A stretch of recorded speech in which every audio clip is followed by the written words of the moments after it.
Blaze was leaving the cafe, chuckling about something Jake had said when her cell phone rang. "It's Tawny," she told him. "Take it. I'll meet you at home and we'll talk about what to do now." Home. She was starting to think of the ranch as home instead of her small apartment that she kept in Jackson Hole, Wyoming. "Hello? I need to see you," Tawny said. Blaze heard the tears in her voice. She guessed this was about LJ. "Where are you?" "At my mother's, but could we meet at the old mill?" "The old mill? Is it even still standing?" "Barely. I just thought we could talk there. I have some good memories from the time we used to hang out there." So did Blaze. "I'm in town, so I can be there in less than 5 minutes," she told her. "Thanks." Disconnecting, she walked to her SUV. As she started to get in, she saw LJ drive past. He didn't see her as he sped by and headed out of town, definitely going over the speed limit. The old mill had once manufactured carpets back in Saddle Butte's short heyday. From as far back as Blaze could remember, the large old building had been empty. She remembered it as the perfect place to hang out and drink beer. Driving north, she hadn't gone far when she turned off onto a dirt road that circled behind what was left of the building. The front had caved in, probably in the winter of 2011, when Saddle Butte had reported more snow than ever in its history. But the back of the building was still standing. Tawny had parked next to the huge gaping hole that had once been the loading dock area. Blaze parked and got out, joining Tawny in her older model sedan. The heater was on, the air inside scented with onion rings from the only fast food place in town, Jerry's In-N-Out, and Tawny's perfume, the same scent she wore in high school. The familiarity of it made her feel nostalgic. She glanced into the dark of the old mill, remembering better times. At least, more innocent times. "We used to have fun out here." As she turned, she was shocked to see her old friend was holding a gun on her. "What the?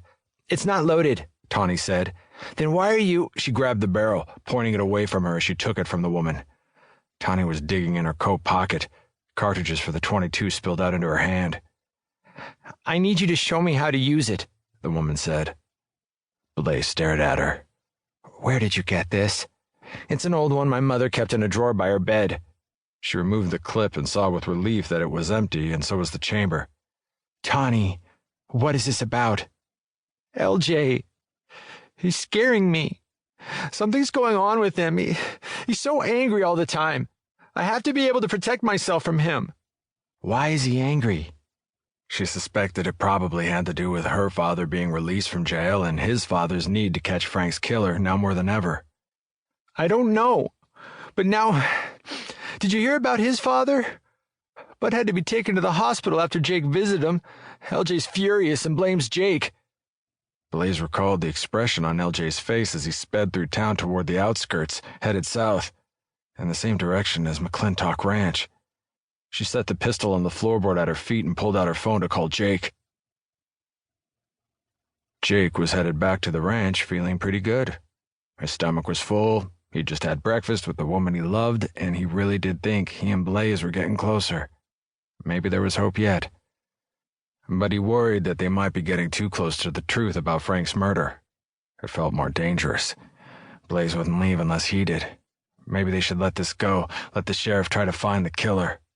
Unless the sheriff was the killer.